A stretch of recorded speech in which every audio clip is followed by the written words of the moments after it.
What's going on, everybody? This is Black Men Sundays. I'm your host, Corey Sylvester Murray. We're talking about generational wealth, mental health, finance, and business. It's a Black Man Sunday. Time to put all childish things away. I refuse to be the man I was yesterday. Gotta put my best foot forward and elevate. And before we introduce today's guest, my brother Eric from Huntsville, aka Hunts Vegas. Who do you have for our Black Men Sunday spotlight, my brother? Hey, Corey, I appreciate that warm introduction. Hey, man, I got something for you guys today. I bet you didn't know that the first woman to own a bank wasn't white, but a black woman named Maggie Lena Walker. Now, she was born in 1864 to a former enslaved mother. Maggie didn't just break barriers, she bulldozed over them. And at a time when most black folks couldn't even enter banks, she built her own.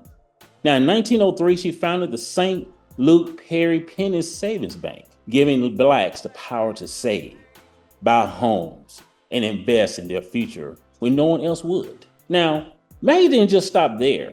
She ran newspapers. She opened department stores. She hired black women when no one else would.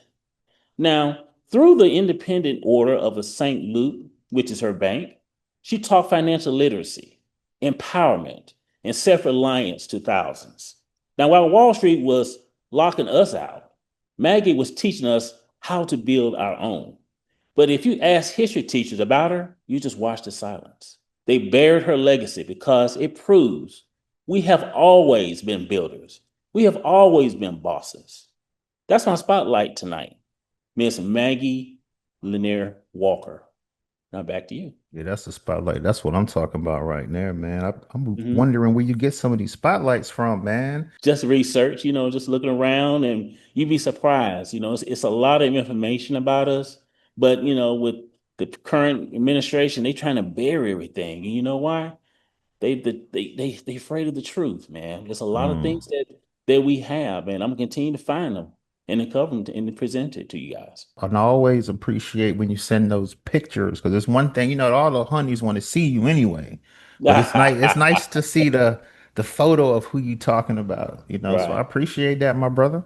Thank you. Yeah, man. Oh, and don't forget, man, it's almost, we July about to be August, so football season coming up. Y'all Hey, we got Alabama A&M boys, I'm hearing we coming to absolutely. y'all this year. Hey man, we gonna be ready, man. We have a new coach and a new staff, so hey, we ready. Yeah, well, y'all need a new band too.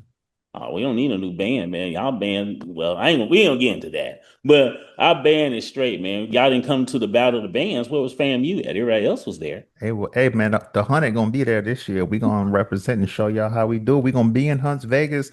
Hopefully, I Okay. can make that trip. Hopefully, you can Hey, fire that grill up so we can see what you've been absolutely. talking about all these years on Black Men Sunday, my brother. Absolutely. And let you see what Huntsville is all about. That's right, man. Well, hey, man, let's go on and introduce today's guest, my brother. Okay. Definitely, man. We talking to Dr. Latanya White. This sister's a FAMU rattler, by the way, Eric. Uh-oh.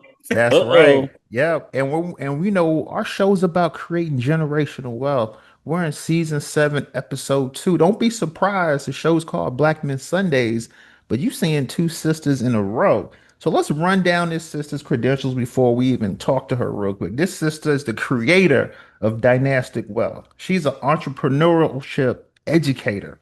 She helped over 10,000 Black entrepreneurs begin their journey. So I'm kind of, I'm gonna need some tips today. You know what? As soon as we start this conversation, we just gonna drop you right in that fish grease because on Black Men Sundays, we want this generational wealth, but there's a lot of generational trauma. We deal with mental trauma. We dealing with all kind of wealth issues, and then I'm hearing that some of the wealth teachings that we've been taught is fragmented. And it's like, well, I can't be fragmented and I'm saving up all this money for it to only last one generation. So Right. without further ado, Dr. Latanya White, welcome to Black Men Sunday, sister. How you doing? I'm good. How are you, Oh, Rattler? I'm good, Rattler. Good to have you on here. And I just want to jump right in because you helped over 10,000 Black entrepreneurs begin their journey to economic mobility. So we're gonna need to start right there. We're gonna need some tips. how you got that going, how you were successful. Let's go. Yes, and I appreciate, the opportunity. One of the things I really want to elevate is again, congratulations on 7 seasons. We know that, if you are a believer, that that number has a lot of significance. And when we're talking about generational wealth, one of the things that I've done is in my entrepreneurship teaching, entrepreneurship research, and business coaching is really looked at what generational wealth really means in other contexts, right? So I'm looking forward to unpacking these 7 pillars of wealth transfer and where generational wealth plays a role in that. But how I got started, I taught. And I'm a product of the School of Business and Industry at FAMU. I taught at FAMU. I taught at SBI. So I taught entrepreneurship, principles of management, and professional leadership development courses. You remember the students when we would be walking across campus in our suits. So I taught one of those classes, but over the course of 11 years at FAMU, I literally taught 6,000 students. They may have come through the entrepreneurship class or come through the management class or come through the PLD course, but I was always instilling the entrepreneurial mindset. Now, I had to get to the place where I accepted that not everybody's going to be an entrepreneur, but I knew that I would be doing students a disservice if I didn't even say, this is the connection, this is the correlation between entrepreneurship and what it could mean for your family as far as wealth is concerned. And that's a part of what I really dug deep into when I went to pursue my doctoral degree was I needed to be able to prove to administrators and other faculty members and staff members that there is a strong connection between owning a business and wealth and what that means for the Black wealth experience. So that's what I studied. I love that Eric was talking about Maggie Lena Walker. I studied 150 years of Black wealth history, and there's a book that I referenced in my doctoral research that I think y'all would like. It's the title of it is the Encyclopedia of African American Business History. So that'll carry y'all for the next 10 seasons if you needed to. But Dr. Juliet Walker is the editor. She's listed as the author of that book. So that's a little bit about how I got to that 10,000. A lot of it was spent teaching entrepreneurship. I also am or was a certified business analyst with the Small Business Development Center. I've worked with the Minority Business Development Agency. I've consulted and trained and spoke on Dynastic Wealth for FAMU, Princeton, Morehouse, Prosperity Now. So really finding the pockets where we are, where Black founders are, where Black wealth creators are, and hoping to just kind of shed this more strategic insight on what wealth transfer is, and that generational wealth, quiet as it's kept, is only the beginning. Like that's not where it ends. That's literally the beginning of the 7 pillars, 7 steps to building a family dynasty. Okay, okay. And let's talk about that because you're the creator of Dynastic Wealth. Let's talk about what that is, the impetus and all that, and give us some tips for us to get set up. Because, like I said, a lot of us, we have stocks, we have bonds, we do crypto, we have properties, we have Yeah. financial advisors, we have accountants. So we think, okay, we doing pretty good. But let's go. I was doing this research, right? I came across these articles and these books, and I was like, this is how they're doing it. Literally, Corey, the blueprint. They talked about all these different forms of wealth and prenuptial agreements and family trust and all these things. And I said, well, this is the blueprint, but why won't it work in my family? Why can't these things be applied to my relationship, my personal relationship with money, or my family's relationship with money? And that's when I had to step back and be like, oh, it's because I'm Black. Like, let's be for real about this thing and how my ancestors, my elders, and what their lived experience has been. Never mind, right, the impact of chattel slavery.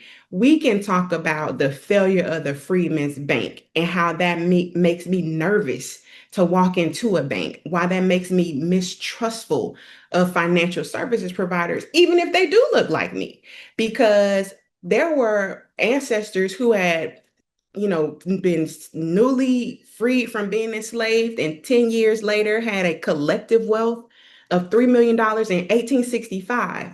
Now, because $3 million in 2025 is a lot of money, but we talk about $3 million in 1865 that was lost, and there was no recourse that I could not get back. The the National Museum of African American History, they have on their searchablemuseum.com, you can do a search for Freedmen's Bank. You could do a search for wealth, for business entrepreneurship. And when it comes back about the Freedmen's Bank and this $3 million of Black wealth that was lost 150 years ago, only 62% of people back then were able to recoup any of that money. Now, what that means for me in 2025, and I hadn't had that experience, that still means I have a deep mistrust, uh, or I can have a deep mistrust of the financial services industry. So when we're talking about passing down wealth, right, I need to be able to speak their language.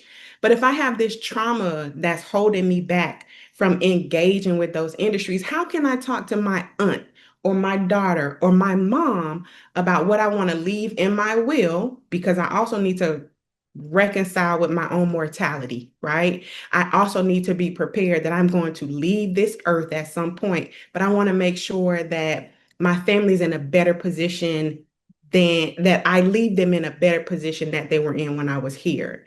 And so this thing about dynastic wealth is we have to first heal. We have to name and heal some of the money trauma, financial trauma that we have personally, and of course, translate that healing into how we're engaging with our other family members before we can say, okay, Corey, this is the beneficiary of my stock portfolio. This is who I've named in my estate, right? So that's just one form of wealth. There are actually five forms of wealth that makes up dynastic wealth. We can talk about spiritual wealth and family values and family identity. There is the wealth of knowledge, like whose name is on the deed to Big Mama's house. And right, where is the family property held? What are the family assets and family recipes? That's wealth that we've been conditioned to think is not.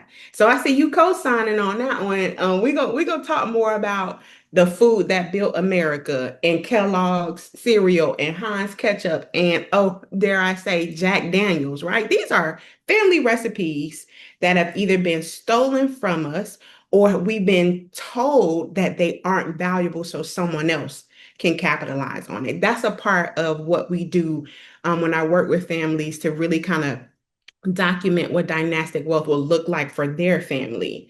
So we got financial wealth, spiritual wealth, the wealth of knowledge. There's intellectual wealth, and that's, our investment in you and you becoming the best version of yourself, really investing in your passion, skills, and abilities. So that turns into financial wealth. And then that last form is relational wealth. So I can take my relationships with folks at Princeton or with folks at Prosperity Now and open up doors for people in my family. And that's we talk sometimes about nepotism and favoritism, but that's how the money is kept in the family. Like, let's pass down the relationships as well. So once we have done that, understanding this wealth history and our relationship with wealth, we can build these five forms of wealth. And then we get into protecting the dynasty, understanding the cash value insurance policies that make sense. What does the dynasty trust or this generation skipping trust? What could that look like? What's our family constitution? What does it say about how we give people access to the wealth that we've created and protected? And I'll hold the last part because it's a ringer. Nah, nah, you got me over here taking notes, girl. I'm over here like, what? Slow down. Like I thought I dropped you in the fish grease. You got me in there. Hold on. So real quick, because I'm loving this conversation. So, because that was going to be my next question, the five forms of wealth.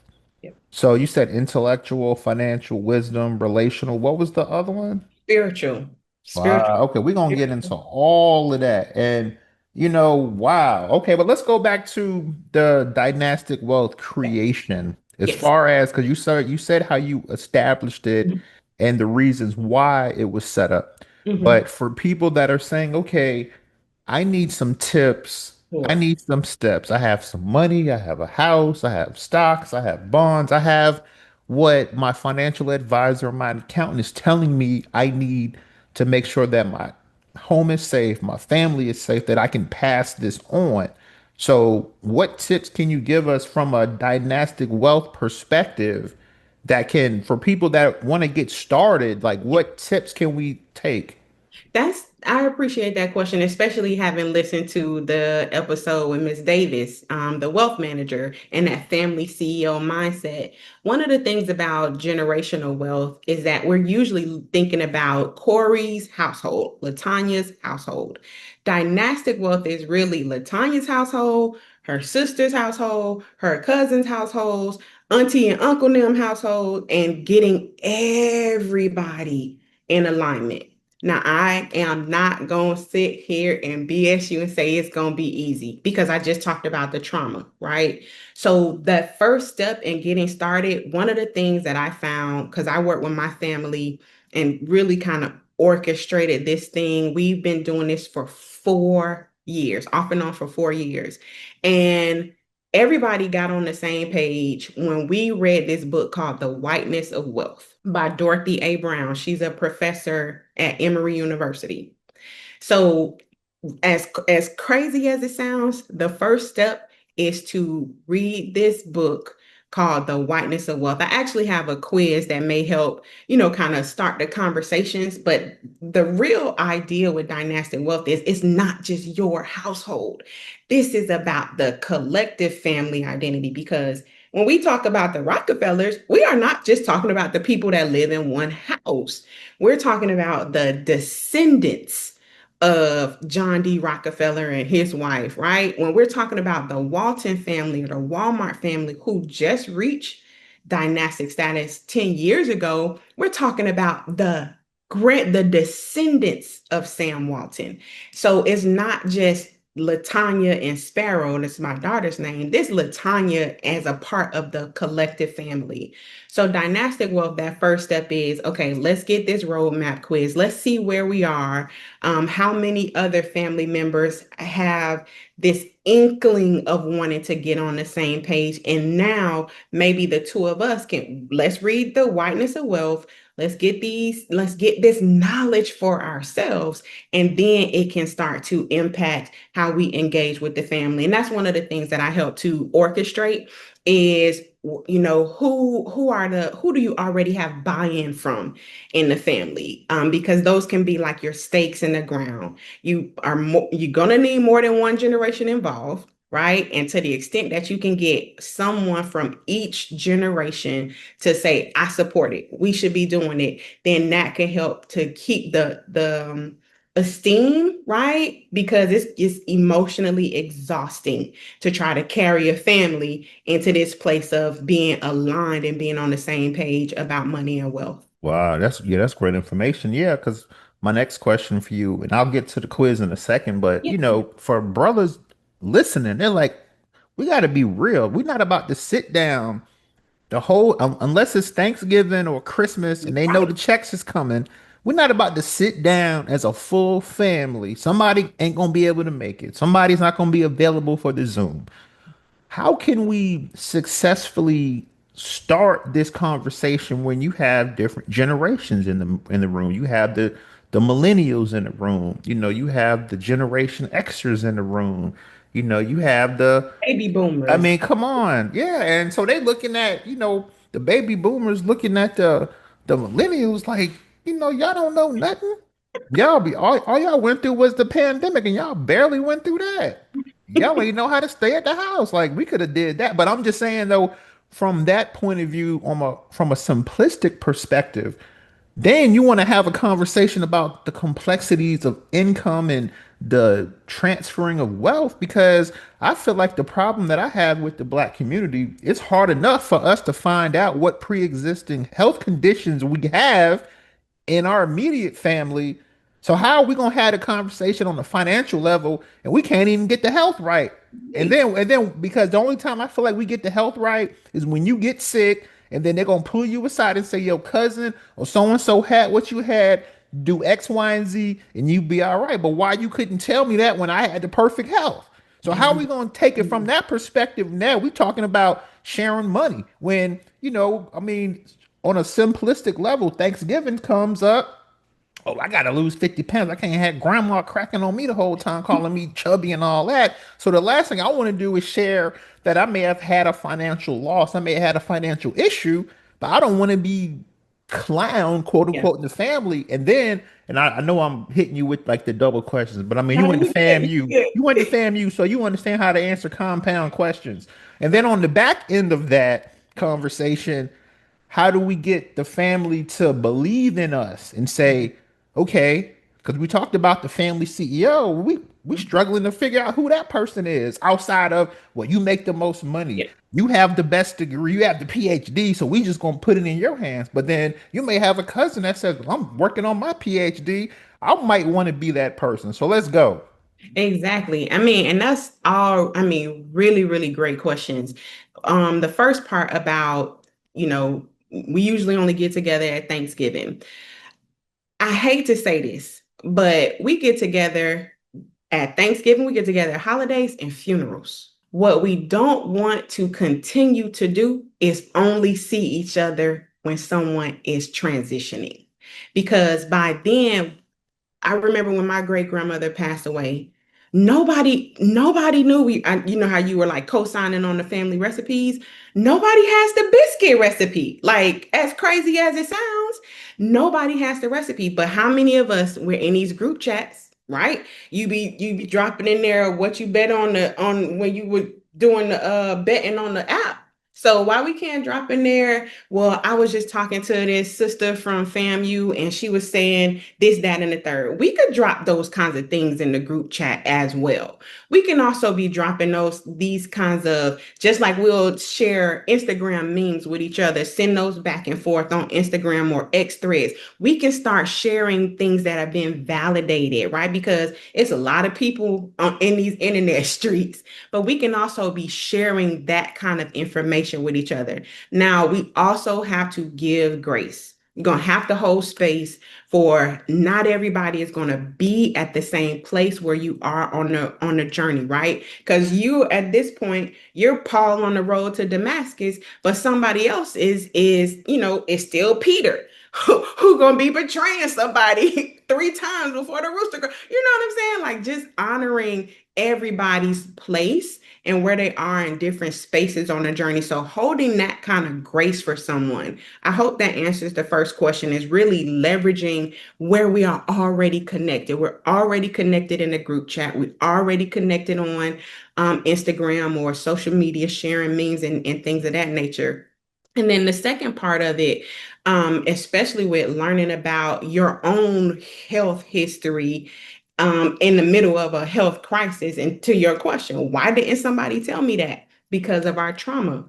Because we've been socialized, right? We've been conditioned that we really have been told that there is nobody that cares about us. Like we can't even trust our own people. And if we look into the roots and the origin and the basis of that, that's because collectively, our power, and I think Eric said this earlier when he was in the spotlight, they keep the truth from us because they're afraid of our power.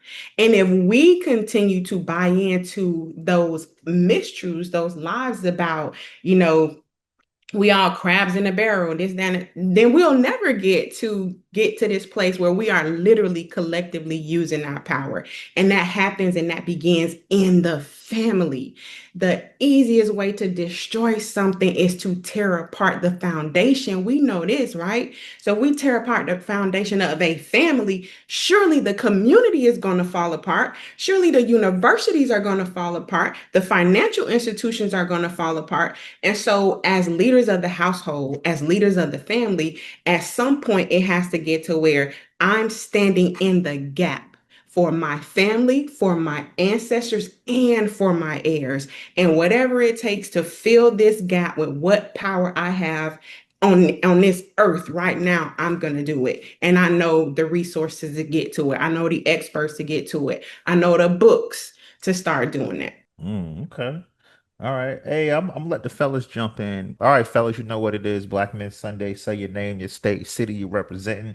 We talking to Dr. Latanya White, PhD. Fam, you in the house. Let's go, fellas. Good afternoon, Ms. Dr. White. This is Gary Johnson out of Jacksonville, Florida. It's good to see another SBIN in the house. I actually graduated from there as well.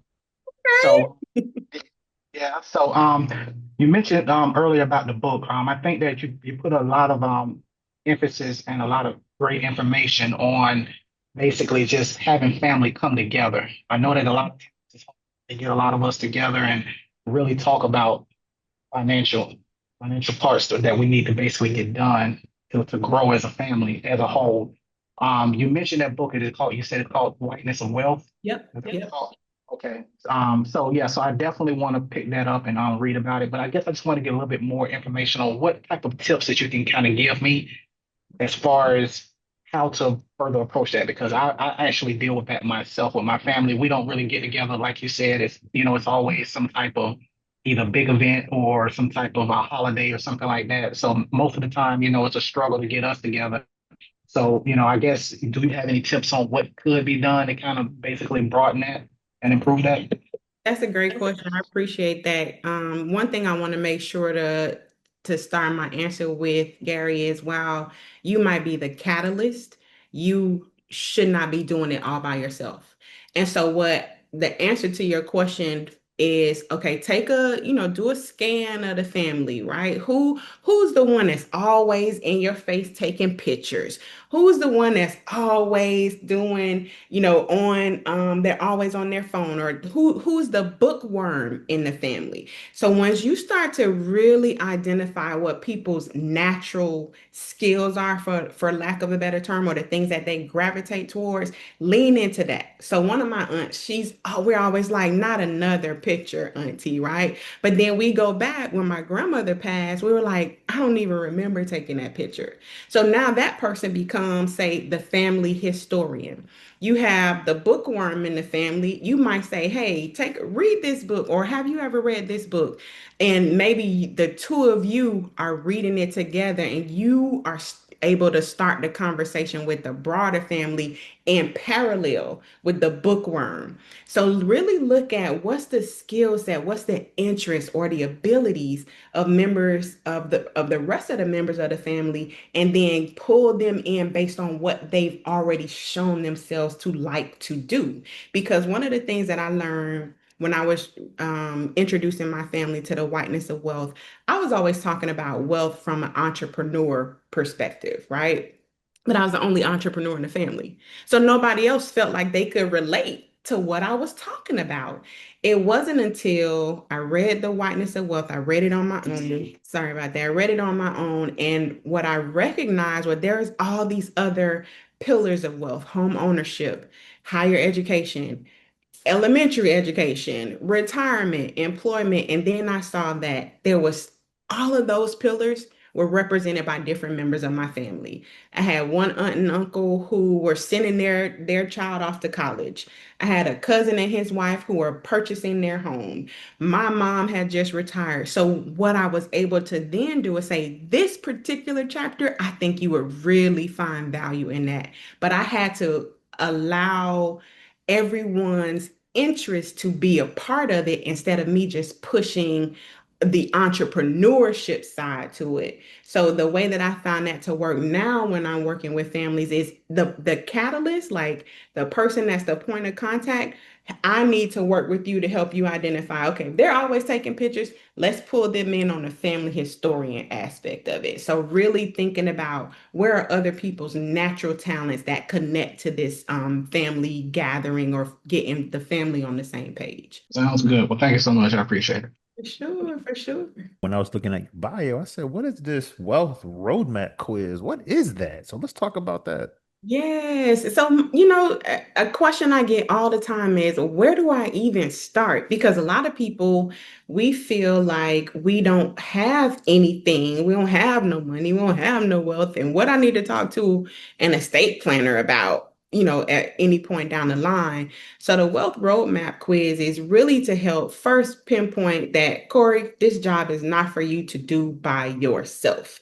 It's really to help get you thinking about who else in my family, who else am I connected to?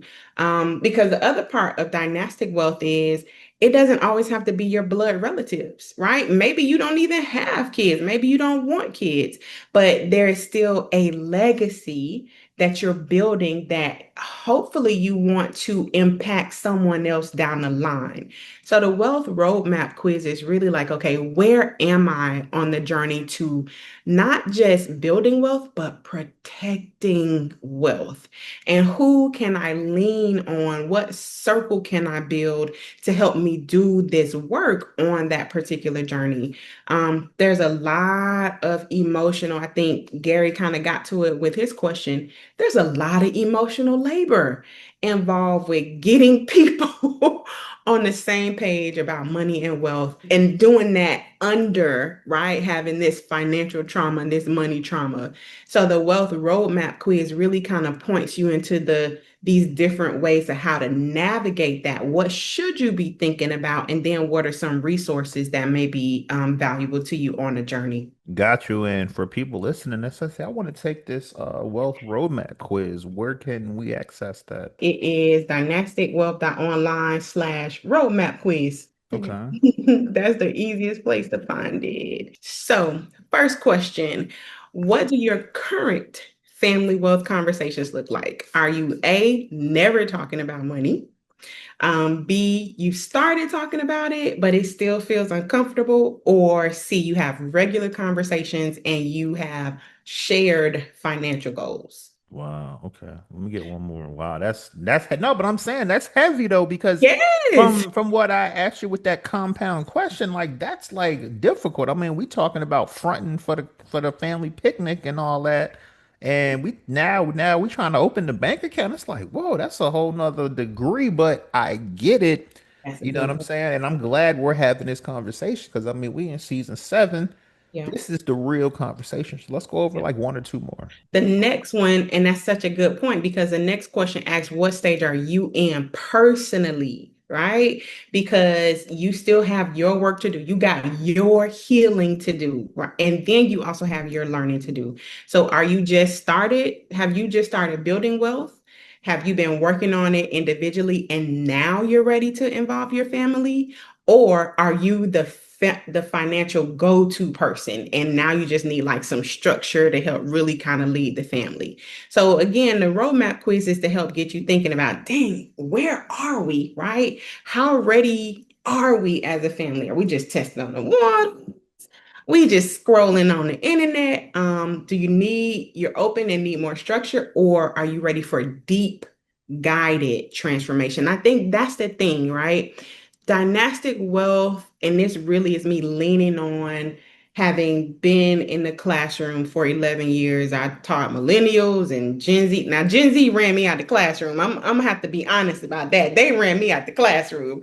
But but having learned how to engage with different learning styles, you got visual learners, you have your introverts, you have your extroverts. Sometimes those people take up too much space. But a part of that guided transformation is how do we lean into the best versions of everybody's personality, everybody's learning style, and the things that make them hesitant. So that transformation and that guided transformation is you don't have to do it by yourself. Great information. And one thing you mentioned was wealth preservation because, I see a lot of elders, about to retire, people moving back home. And Mhm. I said, I'm gonna ask every guest in season seven, well, what do you do to, you set your wealth up, you set up your accounts, but then, your child or your grandkid moves back home and you may have to go back to work. How do you combat that with the dynastic wealth? So a dynastic wealth is really about making, because now we're in this age where it's like that's the rich auntie or that's the rich uncle, right? What dynastic wealth does is it moves that wealth creator from being a family ATM into getting other members of the family to be wealth contributors. So, yes, somebody might need to move back home, but you've been empowered and educated about how you can lean into and leverage your passions, skills, and abilities to generate financial wealth to go back into the family coffers or back into the family bank. We know there are a lot of other cultures that the way they build and preserve wealth is by everybody staying in the home, right? They live in the compound, they keep the expenses low, but they're stacking their coins. So it's not just because they're cheap or anything like that, it's they're strategic. They're using those dollars that have been freed up from six different mortgages and putting it into these coffers. Maybe they're using a index universal life insurance policy to build up cash value that then they use to pull the money for the down payment off the next asset. So it's very strategic. And I think what I hope that Dynastic Wealth does in the training and coaching is to expose our families to the strategic upsides of what we have been conditioned, right, to look down upon in other wealth preservation perspectives. Got you. And before I got two more questions, but before I ask you those, I ask you the hard one now. Are you enjoying yourself on Black Men Oh Sundays? my goodness, I love it. I didn't mean to get so like on my soapbox earlier, but I'm here for it. Well, this, you're talking to black men. It's Black Men Sundays, and we talking that talk. Like a lot of people, I think, like the authenticity of this conversation. This is how we really talk. You know what I'm saying? Yeah. But before I continue, my brother, I see my brother Ray just jumped on. So if you got a question, go ahead, my brother, with that fly Black Men Sundays hat on. I love it. Yes, sir. You know we got to represent, man. So, hey, Dr. Dwight, I'm Ray Simmons calling out of Rockledge. You guys hear me pretty well? Yeah, we sure can. How you Yeah. doing, Ray? Okay. I'm great. I'm doing great. So, on this, I've been popping in and off, and excuse my voice. I'm getting over a cold right now. Had to run and get tea, so I might have missed a few things. But one question I have for you is regarding preserving wealth, like we were speaking of earlier. I go out and I teach first responders the budgeting. We teach them about budgeting. We teach them about credit repair. We teach them about investments and retirement accounts, 401k. So some of the things I talk about with them as far as preserving wealth, right? Once we get out of the debt budgeting cycle first. Some of those strategies are like, high yield savings accounts and or compound interest accounts if you can find a good compound interest account also. So what do you think are, I guess, some other ideas or strategies that you yourself use or that you taught, if that makes sense? No, I love that question. Because a part of in that first pillar of wealth with financial wealth, it is making sure that your personal finances are intact and that you have personal financial stability. And so one thing about dynastic wealth is as the family gets involved, every individual family member should be going through these personal finance lessons and things of that nature. And you also need your own individual estate plan. But to your question, definitely the high yield savings accounts, finding ways to not I don't want to be as fundamental as living below your means, but leveraging, like I want to reframe it and leveraging every opportunity to generate income and revenue as possible. So not burning yourself out to have a side hustle or for two jobs, but let's really tap into what are you good at that we can automate, that we can monetize, that can become this passive income, but it's still adding value to the world. It's not just something you found off the internet and you reselling it. It's actually adding value, but bringing in income as well. So I love what you're talking about with the high yield savings account. I'm a huge fan, huge fan of whole life insurance policies, especially for people who struggle. Yeah, we do the debt saving, the snowball, and we do the savings plans, but sometimes people still need to be able to see that it's leaning towards something, right? That it's going to get me somewhere. And while the premiums on index universal life and the cash value life insurance, those premiums are higher, they also are earning interest as well. And then that helps you to build your own bank so that when it's time for the family to come together to have a conversation about a family bank, you have people who are familiar with the experience, they know the language, and they can now be a point of contact or a liaison within the family for that insurance, those insurance needs. So I hope that adds some value to the work that you're already doing. Absolutely. Thank you. Yeah, that was a great answer. We had a recent get together, I say a month or two ago, this big Airbnb down here in Florida in Kissimmee. And it was the first opportunity I had to have them all together at once. And I say, hey, you know what?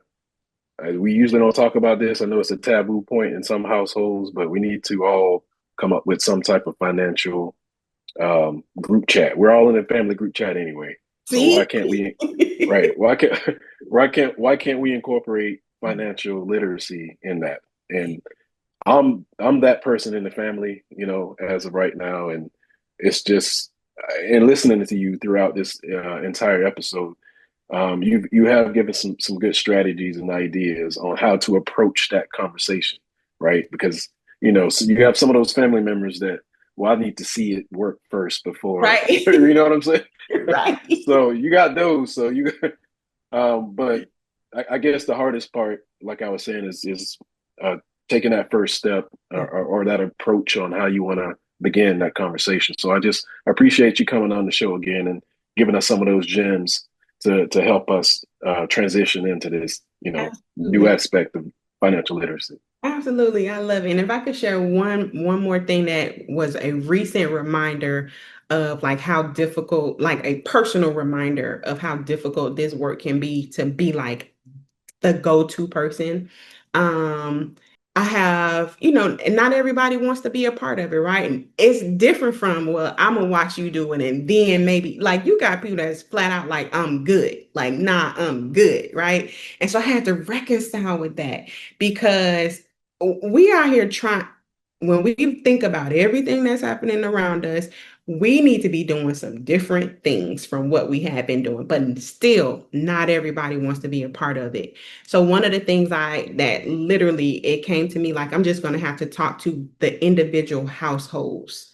Like make sure to have because I just talked to my mom the other day about okay, do you have long-term care insurance? Right? Because it's all gonna happen to it's all gonna happen to us. And then I recognize like, well, I probably need to ask my aunt as well.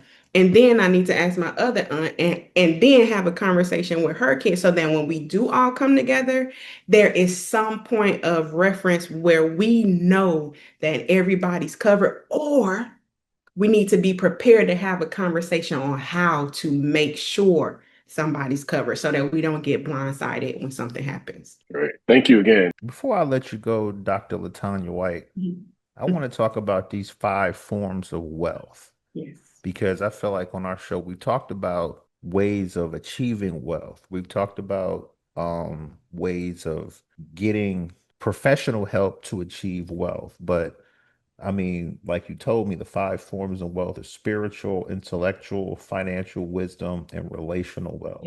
So obviously we know the financial part. Let's talk about, I kind of want to touch on the relational and the spiritual. I feel like over 150 shows, we don't really touch on that. So let's go there. Yeah, I love the opportunity to do that. So spiritual wealth, this is another point of distinction. So generational wealth, as we understand it, is typically about what can you deposit into a bank, or what can it has a bottom line, it has a number that you can add up. Spiritual wealth is where we get to being more than about just money. We're talking about who are we as a family? What is the identity? What are the values that we live with, that we operate from, but we've never really articulated? We've never said it, right? It's just how we were raised. But where did that come from? And so spiritual wealth is when we're doing this work to, I dig deeper into our family history. So not just, the names that are on the family tree, but do we know those people? Like, do we know that this great uncle actually had a business? And maybe that's where I get my entrepreneurial spirit from. So, spiritual wealth in the context of dynastic wealth is really unpacking the family wealth history. Who were the entrepreneurs? Who were the ones that owned their own homes? Do we still have those homes in the family? Do we know whose names are on the deeds to those homes, like into that property? And what we're really getting into is, how do we want to show up in the world? How do we want our heirs, 3 generations from now, who we may never meet, what do we want them to know about us? Because so much of our identity and our history has been lost or is under erasure, that we have to be in control of how that information gets documented and protected. Because the literally, as I was doing my dissertation research, I studied first generation entrepreneurs. You literally had to say, like, click on the survey that you're a first generation entrepreneurs. I get into the interview, 7 out of 10 of the entrepreneurs I interviewed said, "Oh, my mom had this side hustle, and my granddad did this thing." And I was like, "But you said you were a first generation entrepreneur." And they said, well, that's how I identified, because I felt like I was starting from scratch. It wasn't that they hadn't inherited anything, it was that they didn't have any knowledge about what other people had gone through, what lessons other people had learned. And so there's wealth in that. And so that's really the point where we start talking about wealth preservation as more than just money. And that's spiritual wealth. Relational wealth is more, it's almost, it's kind of like social capital on a whole nother level. So relational wealth is where, so Howard University, they have this grant. And they're in their third year of this grant, the third year of this HBCU entrepreneurship conference. So my daughter is 10 years old, and she came with me to that conference. She came and she saw me speak. I introduced her to the conference organizer, to some other HBCU faculty members, because what relational wealth is making sure that our nieces, nephews, our mentees, like the people that we influence, can show up as their best selves in the spaces where we are already comfortable. We take for granted, right? The road that it took us to get over our fear of public speaking, or we take those things for granted, but how helpful and valuable would it have been if I had been in the room with a public speaker who's already in my family, and I could learn from her or from their expertise on my journey to becoming something, something similar. Relational wealth is also really looking at leadership development and philanthropy. Like, we have to introduce our families to philanthropy at an earlier age. It doesn't have to be when we're in our 60s and 70s, because there's a real direct correlation between family wealth and philanthropy. And that's a whole nother episode, but we could talk about the Rockefeller Family Foundation, the Walton Family Foundation, the all these other family foundations, because that's another place they're preserving their wealth. Yeah, I love how you went there. We definitely have you back to talk about that. We've touched on it, but we didn't do a show on it. It was an element of a conversation that we were having. So I appreciate that. Wow, wow. My last question for you is, because I've heard people discuss where they may talk financially Mhm. in front of the family, but then I hear, you know what? I don't want the family knowing how much money I'm making. I ain't Mm. about to be the family ATM. You know what? They be done made me the family CEO. Y'all talking about that CEO mindset. Okay, that's cool. But they be done made me the CEO. Guess what? Hey, I need $20, Mr. CEO. Yeah, You the big man in the family now. I need $100. yeah, You the ATM now. So how do we get over? Because I feel like that's still a form of trauma. Okay, it we is. don't help put you through school. We don't help you study. We don't draw you to football practice, whatever, violin practice, whatever you do. It's like, okay, you're in that spot. We need some money. Yep. How do we get over that trauma to where it's more of a professional? Because I feel like on a real, if it was like a more professional setup with it, Hmm. I feel like it would be a little easier to get into the conversation versus, okay, you got everybody in this room. We got a cookout, we got shirts made and all that. It's hard to have that conversation because not people ain't gonna keep it real. Oh, Yeah, I'm making this. Oh, you say I got the Gucci on, I got the Gucci shoes, Gucci belt, da da da da da. yeah. But I can't, but I don't have $5 for you. But I'm just saying on the real level, how do you get past that to the mature, elevated, dynastic conversations? So remember I mentioned that ringer earlier? I think the ringer is the answer to your question. So these families, and if I hadn't said it already, it takes 3 generations for a family to become a dynasty. So this ain't nothing that's going to happen overnight necessarily. Now, you might have 3 generations involved in the conversations and named in like the family constitution and all those things. So that can get us there. But they don't have family reunions. Ain't nobody worrying about no what's your t-shirt size? Do you have your ticket for the cookout? Are you contributing to the scholarship banquet this year? They ain't talk about those things. They're having family retreats. And so a family retreat, and especially for us, right, who are navigating financial trauma and don't even know it, we can still have the fellowship. We can still, make sure that it's auntie's macaroni and cheese. Like, who made the macaroni and cheese? We can still do those things and build in time to have these discussions. So by the time a family is ready to have a family retreat, where there is an agenda, right? And on the agenda is a family wealth conversation and not just the scholarship banquet or the cookout. By the time you get to having a family retreat, you've already exposed your family to education. So you won't have a successful the outcome of that conversation won't be as successful unless we help people take the blinders off, unless we help people to unlearn. So really, my first point of contact when I'm working with families is to go through the history of Black wealth experience in America.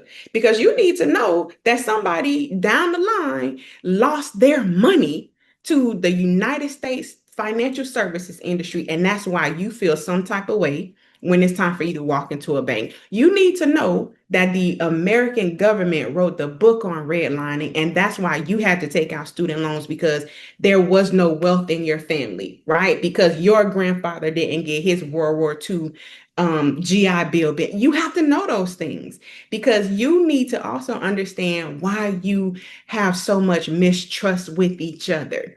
Because it was 9 children that grandma had, and only one of them name was on the deed to the house. And now that auntie or that uncle is the one don't nobody like their kids, but don't nobody know why.